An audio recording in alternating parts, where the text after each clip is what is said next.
In this video, we're going to be looking at number patterns, but this time in a table. When number patterns are in a table, you're going to be looking for corresponding pairs. Our corresponding pairs typically go up and down if your table is going horizontally. If it goes vertically, then they're left to right. You're just looking for those pairs. Now, the corresponding pairs that I've circled have two values in them. We have a missing value, but if we find out what the rule is, we can actually fill in this missing value. So when we put our number into the equation, it's 90, but what comes out is 9. When we put in 100, 10 comes out. When we put in 30, 3 comes out. Our numbers are getting smaller. Now, are we subtracting to get there, or are we dividing to get there? If we subtracted, it wouldn't follow the same pattern. You can probably see this one as it's rather obvious with that the 0 appearing and disappearing. We're dividing by 10 here. 90 divided by 10, getting rid of that 0, gives us 9. 30 divided by 10, getting rid of the 0, gives us 3. So our rule is dividing by 10.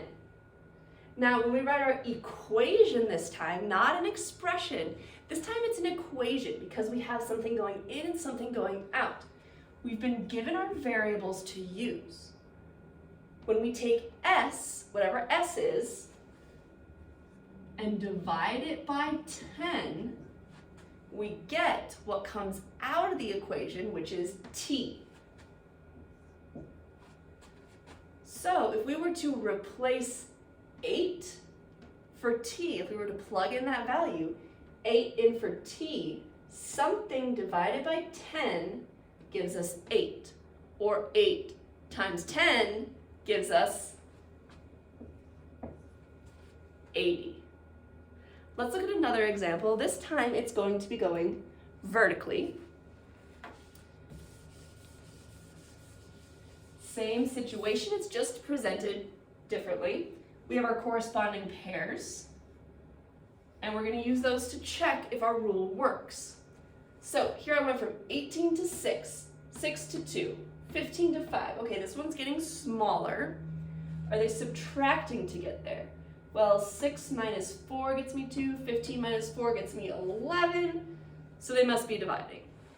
So 15 divided by something gets me 5. 15 divided by 3 gives me 5. But does that work for the other corresponding pairs? 6 divided by 3 gives me 2. 18 divided by 3 gets me 6. So my rule is to divide by 3. Now we have our input is y, our output is z. So if we take y divided by 3, whatever value of y is divided by 3 gets us z. Which means we can plug in any of those values and get the correct one in the chart. So if we took 21 for y, we replace it as 21 divided by 3, we can get the output of z, which would be 7. And we can finish our chart that way.